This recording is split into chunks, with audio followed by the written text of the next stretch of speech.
PM Kisan, PM యువజన వంటి apps పేరుతో ఏపీకే ఫైల్స్ పంపుతూ సైబర్ నేరగాళ్లు మోసాలకు పాల్పడుతున్నారు. ఏపీకే రూపంలో వచ్చిన ఈ యాప్ను డౌన్లోడ్ చేసుకోవాలని కోరుతారు.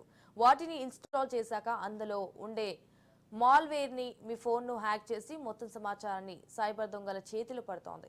తద్వారా సైబర్ నేరగాళ్లు మీ బ్యాంకు ఖాతాలను మొత్తం ఊడ్చేయడంతో పాటు మీ వ్యక్తిగత సమాచారం, ఫోటోలు, వీడియోలను అడ్డం పెట్టుకుని బ్లాక్ మెయిలింగ్ పాల్పడి ₹1,00,000 డిమాండ్ చేసే అవకాశం ఉంటుందని సైబర్ సెక్యూరిటీ బ్యూరో పోలీసులు హెచ్చరించుతున్నారు.